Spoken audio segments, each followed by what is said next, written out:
I'm going to show you how to convert a pot into a water feature. Not only are water features a wow factor for your yard, but they make a great soothing sound. So for this job, the tools we're going to need is a shovel to dig out our well, the conversion kit for our pot. We're going to need some waterproofing membrane. In this case, we're using a bitumen rubber. We're going to use a submersible silicone. It needs to be submersible because anything that's not submersible will peel and you'll get a leak through your pot. We need a pond pump and some vinyl tubing. You need to pre-prepare your area. Here we've had to cut some pavers to sink the sump in so it's at ground level, but if you're putting it into a lawn or something, you can just mark it out and dig your hole. What we've had done prior, before laying the pavers, is we put a piece of orange conduit through the ground and run it up behind us so we can have an electrician wire it up afterwards. First step is to waterproof our pot. To do this, we're going to put a couple of coats of our bitumen paint inside the pot. We're going to apply it from the very top of the rim all the way down to the base of the pot. It needs a couple of hours to dry in between coats, so we're going to do that first before we dig our hole. When using any sort of paint product, remember to follow the instructions on the pack.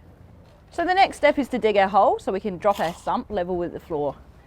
Now that I've finished digging the hole, I'm just going to put the sump in and then just level it off. It's important to have the sump level so your pot sits level and the water will sit level inside the pot. So when you put your sump into the ground, it's important to have the ground compacted underneath. Here we're going on to crushed rock, so it's already been compacted. But if you're on sand or like a loose soil, then you'd have to compact it before you level. We're now going to install the pump inside our sump. So we've selected a pump suitable for the size of our pot. It's always best, if you're unsure, to select the next size up so you have enough power to get the water to the top of your pot. To put the pump inside the pot, all you do is remove the lid. Inside you have your support chamber, which will take the weight of the pot and the water sitting on top. The pump needs to sit inside of this. So you just place the pump inside and thread it through, and then run your cord out through the hole in the side. Next, you just drop the pump and the support into the bottom of the sump. Make sure that you have it centre and that it clicks on. So next step is to attach the top of your sump back onto the base. To do that, we've got the attachment. So this end here will fit inside your pump, and the other end eventually will go through the top of the base and then inside your pot. And it will be fixed on with this little nut at the top. It also comes with 2 rubber washers.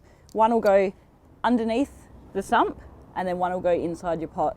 You will still need to silicone this joint with a submersible silicone, but this will help to make the seal.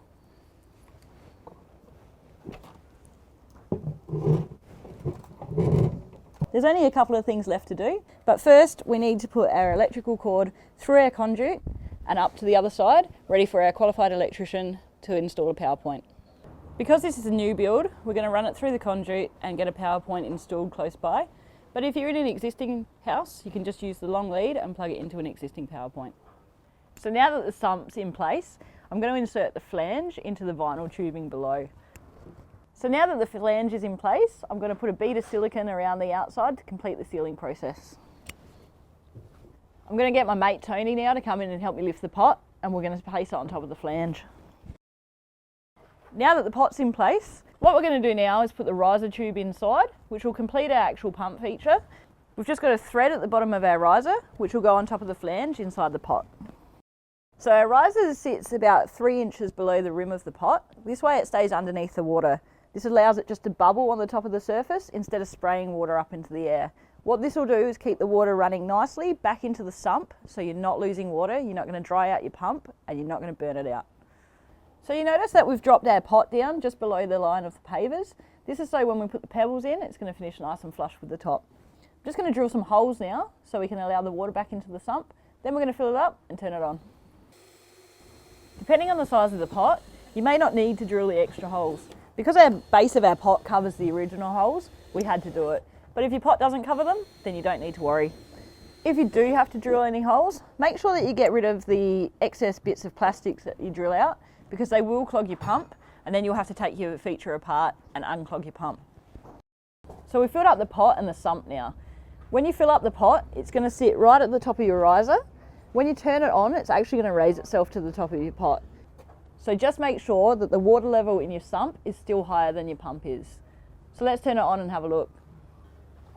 So as you can see, the water level in the pot is rising up to the lip.